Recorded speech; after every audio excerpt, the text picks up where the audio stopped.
상호 관세 유예 종료 기한이 눈앞으로 다가오면서 미국 정부가 연일 압박 수위를 높이고 있습니다. 워싱턴 연결해서 자세한 분위기 들어보겠습니다. 정호윤 특파원. 네, 워싱턴입니다. 상호관세 유예가 끝나는 오는 8일을 일주일여 앞두고 말씀하신 대로 미국의 압박이 거세지고 있습니다. 유예 기간을 연장할 수도 혹은 9일부터 지체 없이 국가별 상호관세를 부과할 가능성도 있는 상황인데요. 연장 여부는 불투명하지만 무역 상대국들을 향한 트럼프 행정부의 압박만큼은 확실히 수위를 높여가는 분위기입니다. 백악관은 유예 기한을 연장할 필요는 없다는 쪽에 무게를 실었는데요. 캐롤라인 레빗 백악관 대변인의 관련 발언 들어보시겠습니다. He said he did not think that it would be necessary. He is going to set the rates for many of these countries if they don't come to the table to negotiate in good faith. 레빗 대변인은 트럼프 대통령이 상호관세 유예 종료를 앞둔 이번 주 무역 담당 참모들과 만나 각 나라마다 매길 관세율을 논의할 것임을 밝혔습니다. 무역 협상을 이끌고 있는 스콧 베선트 재무장관의 오늘 언론 인터뷰 내용을 보면 미국 무역팀이 관세를 무기화하고 있다는 생각을 지울 수가 없는데요.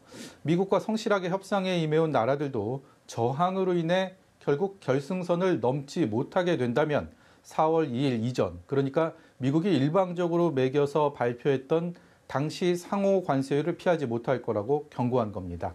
이 밖에도 관세와 관련한 다양한 관측들이 미국 정부 안팎에서 나오고 있는데요. 어떤 결과로 이어질지 여전히 예측하기 어렵다는 것과 결국 결정은 트럼프 대통령의 몫이라는 전만이 현재로서는 변함없는 사실인 것 같습니다. 네, 트럼프 대통령이 일본의 상호 관세율을 포함한 교역 조건을 일방적으로 통보할 뜻을 밝혔다고요.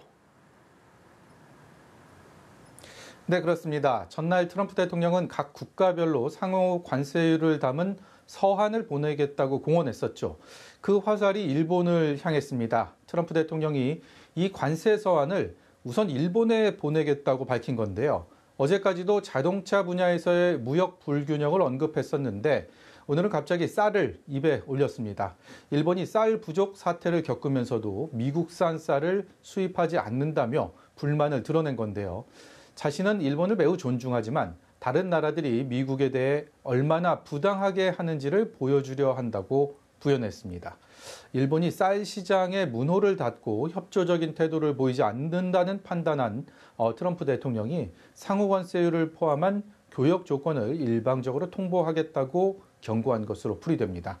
관세 유예 종료 시한을 앞두고 트럼프 대통령의 폭탄 발언이 언제 어떤 식으로 이어질지 하루하루 불안감과 모호성을 더하고 있습니다. 마지막으로 미국 제약업계가 미국이 수출한 의약품의 가격을 인위적으로 낮게 책정해 미국에 피해를 주는 국가로 한국을 지목했다고요. 네, 그렇습니다. 미국의 대표적인 제약업계 로비단체인 미국제약협회가 무역협상의 주무부서인 미국 무역대표부에 제출한 의견서 내용인데요. 외국 정부의 불공정한 제약 정책과 관행을 해결하기 위해서 미국 정부가 현재 진행 중인 무역 협상을 지렛대로 사용하라고 촉구한 겁니다. 그러면서 문제가 가장 심각한 나라로 우리나라와 호주, 일본과 캐나다, 그리고 그 밖의 유럽 국가들을 꼽았는데요. 특히 한국의 경우 건강보험 당국이 한국 시장에서 의약품을 판매하려는 미국 제약사들에게 힘든 심사를 강요해 시장 진출에 오랜 시간이 걸린다고 주장했습니다. 미국 제약업계 주요 단체들도 한국이 트럼프 대통령이 지목한 불공정한 관행을 일삼는 나라 중 하나라고 주장하며 정부의 대응을 촉구하고 나섰습니다. 지금까지 워싱턴에서 연합뉴스TV 정호윤입니다.